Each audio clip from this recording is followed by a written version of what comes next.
2002ರಲ್ಲಿ ನಡೆದಂಥ ಒಂದು ಹತ್ಯಾಕಾಂಡ, ಅದು ಸಾಬರಮತಿ ಎಕ್ಸ್‌ಪ್ರೆಸ್‌ನಲ್ಲಿ ನಡೆದಂಥ ಹತ್ಯಾಕಾಂಡ.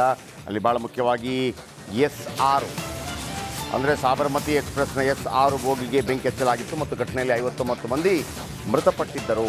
ಅವರೆಲ್ಲರೂ ಕಾರ್ ಸೇವಕರಾಗಿದ್ದರು. ಈಗ ಈ ಹೇಳಿಕೆಯನ್ನು ಆಧಾರವಾಗಿಟ್ಟುಕೊಂಡು BK ಹರಿಪ್ರಸಾದ್ ಏನು ಹೇಳಿಕೆಯನ್ನು ಕೊಟ್ಟಿದ್ದಾರೆ, ಮತ್ತೊಂದು ಗೋಧ್ರಾ ದುರಂತ ಆಗಬಹುದು ಅಂತೇಳಿ.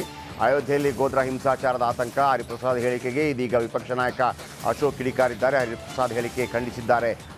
ಅಶೋಕ್ ಹರಿಪ್ರಸಾದ್ ಹೇಳಿದರು, ಅಯೋಧ್ಯೆಯ ಈ ರಾಮ ಮಂದಿರ ಉದ್ಘಾಟನೆ ವೇಳೆ ಮತ್ತೊಂದು ಗೋಧ್ರಾ ಹತ್ಯಾಕಾಂಡ ನಡೆಯಬಹುದು, ಕರ್ನಾಟಕದಲ್ಲಿ ಸರ್ಕಾರ ಎಚ್ಚರಿಕೆಯಿಂದಿರಬೇಕು ಅನ್ನುವಂಥ ಹೇಳಿಕೆಯನ್ನು ಕೊಟ್ಟಿದ್ದರು. ಅದನ್ನು ಖಂಡಿಸಿದ್ದಾರೆ ಅಶೋಕ್.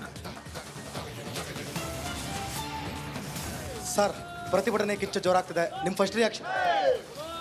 ಈ ಭ್ರಷ್ಟ ಸರ್ಕಾರ, ಧರ್ಮ ವಿರೋಧಿ ಸರ್ಕಾರ ಹಿಂದೂಗಳನ್ನು ಟಾರ್ಗೆಟ್ ಮಾಡ್ಕೊಂಡು ಹೊರಟಿದೆ. ರಾಮ ಭಕ್ತರ ಮೇಲೆ ಹಲ್ಲೆ ಮಾಡ್ತಾ ಇದ್ದಾರೆ. ಇಡೀ ರಾಜ್ಯದಲ್ಲಿ ರಾಮ ಭಕ್ತರನ್ನು ಗುರುತು ಮಾಡಿ ಅವ್ರ ಮೇಲೆ ಇರುವಂಥ ಕೇಸ್ಗಳನ್ನು ಓಪನ್ ಮಾಡಿ ತೊಂದರೆ ಕೊಡಬೇಕು.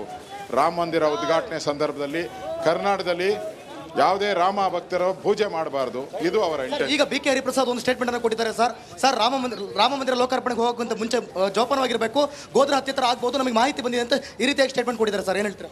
ಈ ಗೌರ್ಮೆಂಟ್ ಇರೋದು ನರೇಂದ್ರ ಮೋದಿ ಅಂತ ಪಾಕಿಸ್ತಾನನೇ ಬಗ್ಬಡ್ದಿರೋ ಅಂಥವ್ರು. ಅವೆಲ್ಲ ನಡೆಯಲ್ಲ, ಅವೆಲ್ಲ ಕಾಂಗ್ರೆಸ್ ಇದ್ದಿದ್ದ ಕಾಲ ಹೋಯ್ತು. ಇದು ನರೇಂದ್ರ ಮೋದಿ ಕಾಲ. ಇಂಥ ಕಾಂಗ್ರೆಸ್ ಏನು ನಡೆಯಲ್ಲ ಈ ಕಾಂಗ್ರೆಸ್ ಅವ್ರಿಗೆ. ಕಮಿಷನರ್ ಆಫೀಸಿಗೆ ಮುತ್ತಿಗೆ ಹಾಕ್ತೀರಾ ಸರ್? ಹೌದು, ಇವಾಗ ನಮ್ಮ ಕಾರ್ಯಕರ್ತರು ಡಿಸೈಡ್ ಮಾಡ್ತಾರೆ.